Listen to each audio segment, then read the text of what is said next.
What's up, my wizards? It's Dev from Mtg. We like it a magic, by now, and we got Ravnica Legion spoilers. You know that by now as well, too. We've got 20 different cards from today to discuss, but a lot of them today are just limited playable things. Some of them, there's some gems in there, so we'll go over all of that stuff real quick first, but we still got like 5, I think, standard playable cards to look at today. We'll get to those at the end. Let's get to this limited stuff first. Now, starting with the Orzhov, we got to see Ministrant of Obligation, Orzhov Racketeers, and we got to see the Orzhov Guildmage this time around, Syndicate Guildmage, which looks especially good in sealed. These Guildmages are always decent because they're bears no matter what, but both abilities look pretty good in the late game, especially on this thing. Being able to tap down big guys just negates them having their biggest creature, which is often a huge deal in sealed. Whoever just casts the biggest flying creature first wins the game, so this kind of keeps people off of that plan, and the second ability can take over a game if you have like the defenses to keep the game going. There's a board stall or something going on. Just 2 damage a turn is sometimes a big deal. The other 2 guys have Afterlife 2, which is actually kind of awesome. Racketeers is just okay, but Ministrant of Obligation looks especially fine to me. This is a 3-drop that you actually kind of don't mind trading with their 2-drop, which I think is actually a big deal, in some ways at least. Well, Simic got a couple of good cards today, too. We got to see Skatewing Spy, Trollbred Guardian, and we got to see their Guild Mage as well. Like all other Guild Mages, you'll play this in sealed, and it allows you to do some funny stuff with +1/+1 counters, but altogether, I like the Orzhov one a lot better for what it's worth. But these 2 Simic uncommons that we get to see here on the other side are basically finishers for Simic in any limited environment. Being able to give all those +1/+1 counter dudes flying is especially awesome with Skatewing Spy, but you'll give him Trample with Trollbred Guardian too. That's a fine deal, and it's on a really good body. A 5/5 is a very serious creature, especially when that 5/5 becomes a 7/7 trample in the next turn. And don't forget that Skatewing Spy can become a 4-power flyer in its own right, too. So even if these aren't, granting flying or trample to any other creature on the board, they're good in their own right. The Simic also got Spiral Engineer today. This is just 3 mana for a 1/1 Vidalcan Wizard. You tap to add green and blue to your mana pool. There are some people thinking this is okay, but I don't know about a 3 mana 1/1, honestly, especially in this format. Not a big fan, even if it does ramp you a good little bit. I think there are just much, much better ways to do that in Standard. As far as Limited goes, though, this is maybe worthwhile. There's also Sauroform Hybrid. This is just a common. It's 2 mana for a 2/2, and you can adapt 4 for 6 mana. My only real complaint with this card is that I think this was a chance at making a dinosaur, like a human dinosaur, and that would be kind of cool. To have a dinosaur 2-drop. For what it's worth, I do like especially limited commons, too, that are decent curve fillers in the 2-drop slot, but become more important as the game goes on. This actually becomes a 6/6 later in the game, or you can just trade with a guy on the other side of the battlefield in the early game. So I actually think this is a common to watch out for Simic. I actually saved the best Simic uncommon for last. This is Galloping Lizrog right here. It's 5 mana, 3 green and a blue for a 3/3 frog lizard with trample, and when it enters the battlefield, you may remove any number of +1/+1 counters from among creatures you control. If you do, put twice that many +1/+1 counters on the frog. So this is actually pretty decent for limited again. That's the caveat. Although you can imagine doing some fun things in Standard with this in Magic Christmas Land. Like you go Hungering Hydra on turn 4. It's X equals 3, and then next turn you can make this like a 9/9. So that's that's pretty good. Or it's like Chamber Sentry. I got to bring that up. If you can actually play Chamber Sentry on turn 4, and it's a 4/4. It's a lot of 4s there. And then you follow up with Galloping Lizrog. It's hard to say. I just want to call it the Frog, so I think I'm going to. Then suddenly you have an 11/11 trample. So that seems fine too, but most of that is just fun theorizing. It doesn't seem like it would actually be very good at all. But all that said, I think this is actually a decent limited finisher for Simic. We're seeing a good bit of those today. Now, the Gruul weren't totally left out today. They got Savage Smash, Gruul Beastmaster, and Burn Bright. Burn Bright is just a Trumpet Blast, but this again is basically a finisher for any low-to-the-ground Gruul or Rakdos decks that are in the limited environment, so it's actually really noteworthy. You got to point it out. But Savage Smash is just yet another fight effect, and the art is amazing. I love that it's a headbutt. The flavor text is incredible. So altogether, construction, design, flavor, A+ on this, and it's a pretty decent limited piece. But Beastmaster is my favorite of these, and I think easily the best and most interesting design, because there's a bit of tension there. Do you want to give your creatures a little bit bigger of a boost when Beastmaster attacks, or do you just want to sort of get the element of surprise and give a creature +2/+0 instead of +3/+0? Actually, I think a lot of the time you'll pick the latter option on that. The haste is a lot more relevant in a lot more situations, but you do have the option to make this a hill giant that, the next turn when you untap with it, it can then add 3 more power to the battlefield when it attacks. And that can be really, really good in the limited environment. So I like this card a lot, and I like the design, aside from just the playability. Now, save the Rakdos guys for last. Hackrobat, yes, that's a funny name, and Rakdos Roustabout. I think both of these have the greatest argument for constructed play, although that does not mean I think they'll see constructed play. I actually think they're just shy of standard level, relevance, but I think that you could make the greatest argument for these over just about any other card that we've seen today so far in this video. So, Hackrobat is 3 mana, 1 a black and a red for a 2/3 human rogue with Spectacle black-red. You can pay a black to have it gain Death Touch, or you can pay a red to give it +2/-2 until end of turn. Now, Hackrobat is definitely fine. It's especially good in limited, where if you can get it for 2 mana, a 2 mana 2/3 is a fine deal, and this is a beast in combat. If you swing in and they block it, they're guaranteed to lose a guy. Or if they don't block it, they're guaranteed to take 4 damage. So both of those are really, really good. This thing is the king of combat in limited, and I think it's a perfect Rakdos 3-drop in that environment. I don't think it's quite good enough for standard, especially given the other options we have in the 3-drop slot. If you can play this for 2 mana, it's basically like a little bit better Boros Challenger. Some would argue a worse Boros Challenger for some purposes, but I still don't think that puts it quite there, especially given that you're not guaranteed to get this for Spectacle. And if you don't, then it probably feels really, really bad in standard. So I don't think it quite goes there, but I think the stats are very, very real in draft and sealed. Now, as far as Rakdos Roustabout, this has the same mana cost and switched stats, a 3/2 Ogre Warrior, and when it becomes blocked, it deals 1 damage to the player or Planeswalker that it's attacking. Now, this is just a great way to trigger Spectacle. We're seeing more and more reliable ways to do that, especially in limited, where it's really important that we have lots of good ways to trigger Spectacle. And the good thing about having a lot of ways to trigger Spectacle is that they also help us win the game. So the things that support Spectacle will just deal damage to the opponent, and that's what we're trying to do anyway in a game of Magic. So they all work well in that case too. So it's just a really aggressive creature. It's got a decently statted body for its mana cost, especially for limited. And even if it gets blocked, it's still going to do some damage. So it's just really, really aggressive and triggers Spectacle, and there's just a lot to like about this card. That said, I don't really see double R in standard, but if we really, really need reliable Spectacle triggers, then this is at least a possibility, an option, but I'm not sure we'll have to go that far.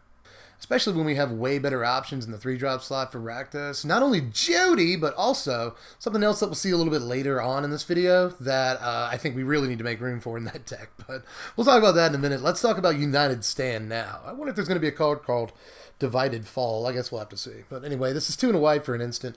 Creatures you control gain indestructible until end of turn. But addendum, if you cast this spell during your main phase, put a +1/+1 counter on each of those guys, and they gain vigilance until end of turn. Now, this is make a stand, but I mean, I think inarguably better. Actually, not inarguably better, which is sad, because make a stand isn't even quite good enough. It's almost there, and so is this card, I would imagine, but probably not what you need it to be. I guess if you can catch a control opponent flat-footed or mid-range opponent with no cards in their hand or something, this can be really nice to play in your main phase, but you mostly want to hold it up in response to sweepers. Problem with that is that aggro does not want to hold mana up, so, I'm just not sure. If it were a card like Heroic Intervention and only costs 2, then we might be talking, but I'm not sure that for 3 mana this is where you want to be in your aggro sideboard plan. But let's get to my favorite 5 cards of the day. These are the ones that I think might actually see some amount of standard play, however small. And the reason I add that caveat is mostly because of Essence Capture. This is just 2 blue mana for an instant, counter target creature spell. Put a +1/+1 counter on up to 1 target creature you control. Now, I'm not even going to show my face for this one because this is an easy one. This probably just slots into mono blue, and probably just then, even in the sideboard. But those tempo decks would really like it over a card like Essence Scatter because it's just a lot of extra value for them, whether you're making Tempest Djinn bigger or you're making Merfolk Trickster a little bit bigger, it really doesn't matter. Warkite starts swinging over for 3. It's just you got a lot of good options with a card like this, and it's just strictly better than Essence Scatter in that deck. So that's where it'll see play, but probably nowhere else, honestly. Let's get to the real goods. Here's Mesmerizing Benthid here. This is 5 mana, 3 and 2 blue for a 4/5 octopus.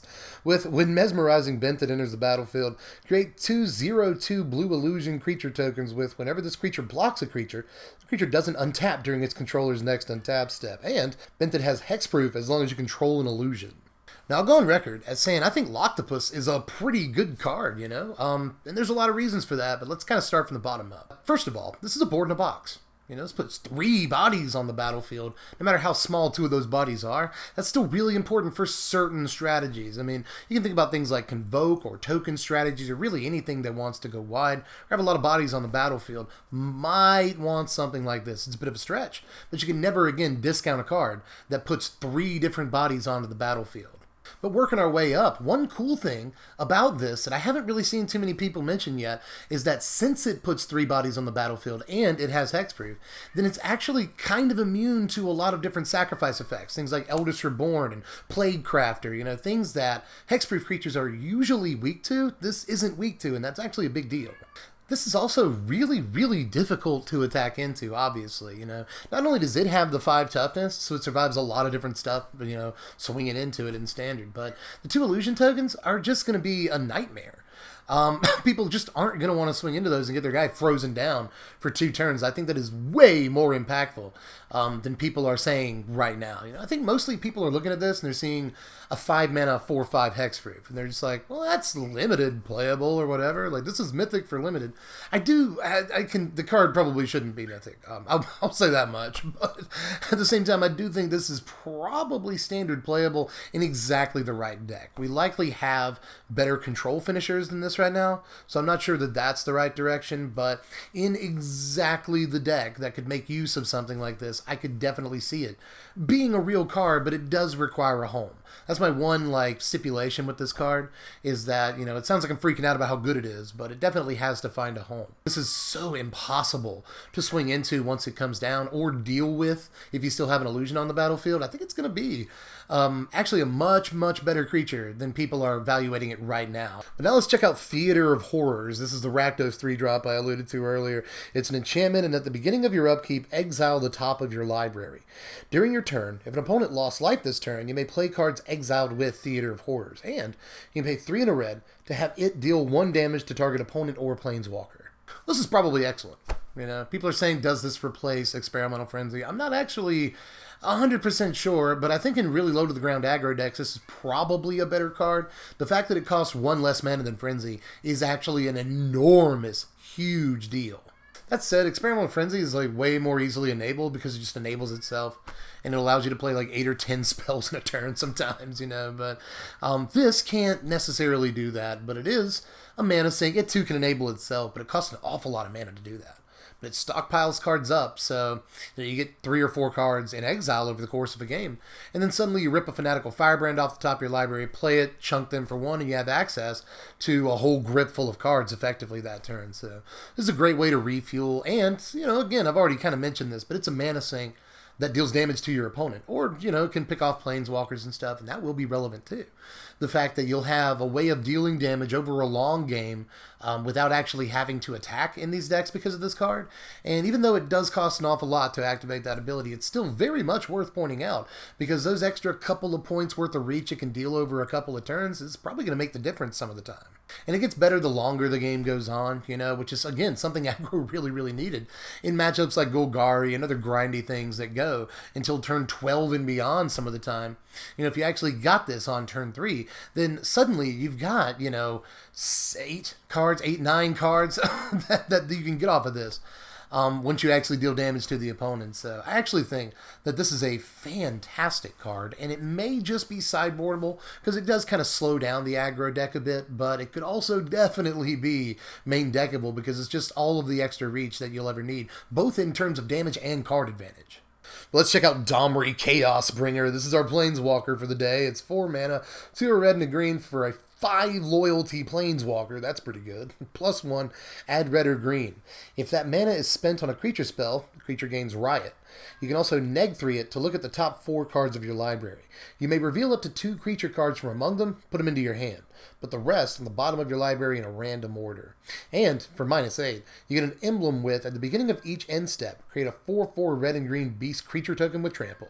Good news, Ziggy finally stopped screaming upstairs and came down here to join me. He's in a much better mood now. I don't know why he'd do that. He does that like every day.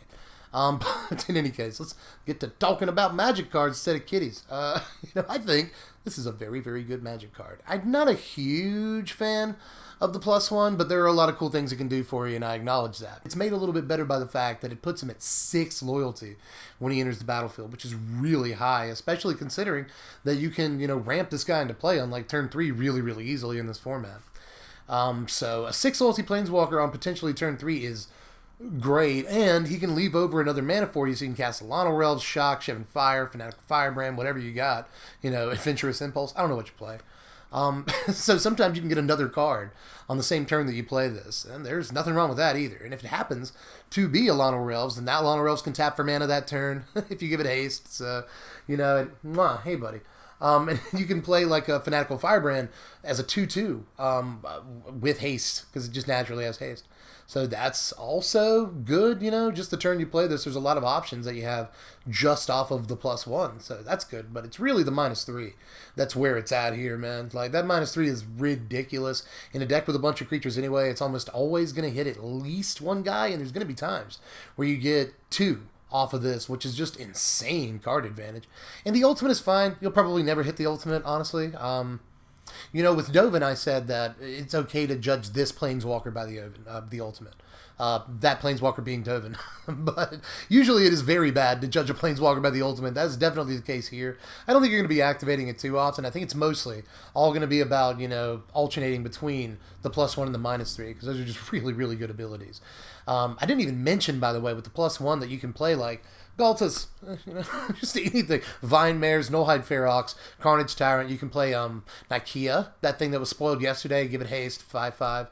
All of that is fantastic, So there's a lot of really cool stuff. And by the way, I should point this out before I move on. There's just so much I keep remembering. That in like the Nullhide Ferox, Nikea deck, it's a really good home for this, because in that deck you don't play non-creatures anyway. So this is going to hit 2 creatures pretty much every time you -3 it. And that just makes the card unbelievable. So this has multiple homes you can think of just off the rip. And it's probably going to easily see play in Standard, whether it's, just red-green aggro mid-range thing, or Teamer, or Naya, whatever. A lot of decks want this card. If you're keeping score here, I've got one more card to talk about, which means there actually is a card I think is better than Domri today. And that is Kaya's Wrath. Definitely. 4 mana Wrath, you guys. Just 2 black and 2 white for a sorcery. Destroy all creatures. You gain life equal to the number of creatures you controlled that were destroyed this way. And the flavor text is dope, by the way. Giving me like Lucy Liu and Kill Bill vibes. But the card itself is great. We got a 4 mana Wrath. It's on, and I don't think the mana cost is a problem at all. We got Shocklands all up in this format. Remember when people said that like Goblin Chainwalker was going to be really hard to cast? Niv Mizzet's going to be really hard to cast. None of those things were true. It's never true. And we didn't even have Shocklands in the format at that point. Now we're going to have all 10 of them, making this card extremely easy to play. And most of like Spike's discussion today has been trying to figure out how to fit blue into this black-white mana base and make an Esper deck. Because you probably don't have access to things like Sinister Sabotage or Absorb. They both cost 2 blue. And you can probably only fit like 13 or 14 blue sources comfortably in that deck, which is not enough to play those cards. So there is a bit of a tension there. If I want to put this in an Esper control deck, well then suddenly you've got some issues. And is Settle the Wreckage a better card? Would you rather just have Cleansing Nova in that deck? It really all depends, but I just think the presence of a 4 mana Wrath is a big enough deal to make it the most impactful card of the day, because people are going to try to fit the card no matter what. And you don't even have to play Esper. Why not just play black-white without the counter spells? You've got access to all the removal in the world, and you can draw cards with Karn. You don't need blue for that. So I think there's a lot of reasons to try to fit this into just black-white, or maybe, you know, black-white splashing blue, black-white splashing green even. There's a lot of different ways that you could take this card, but one way or the other, it's a 4-mana Wrath. So we're definitely going to try to play it no matter what, and I don't even really have that much more to say about it. In a Domri raid, there was a bunch of things to discuss, and I kept remembering stuff as I went through, but this one is, you know, it's 3 words, 4-mana Wrath. And I haven't even mentioned that it's really, really good for Afterlife decks. I throw that out there too. So you can just play through your own sweeper if you're playing Afterlife dudes. So many good things about this card. But of course, the most important of which is what I'll repeat for the 15th time here. It's a 4-mana sweeper, so it's insanely good. But that is it for the spoilers for now. If they spoil anything else while I'm editing, I might try to jump into the booth here and let you know about it. So that might not be the end of it. Just, you know, who knows? But still, well, actually, I'll probably record that and then cut this part out. So you might not even end up seeing this part. But anyway, you know, I guess I'm done for the day is what I'm kind of getting down to. But in any case, let me know how you felt about all these today, my evaluations and your evaluations, which is even more important. I do read your comments. I listen to you. It's an important time to have a discussion as a community. I always say that during spoiler season, but it's true. We got to get as many heads together as we possibly can when evaluating these cards. You know, so let me know how you feel about all these down there. Like the video, share the video. Haven't told you to do that in a while. Help me out with that. Subscribe to the channel if you somehow haven't done it yet. There's a lot more spoilers. You want to see those, so subscribe and hit the bell for the notifications. You want to pre-order any of this stuff, hit the link in the description. Go over to TCG Player, and unopened boxes right now are pre-ordering for about $96, $97 on TCG Player, which is a little below MSRP. So if you want a good deal, click the link in the description. And if you really want to help out the channel, go over to the Patreon in the link in the description. I was doing so well. The link in the description down there.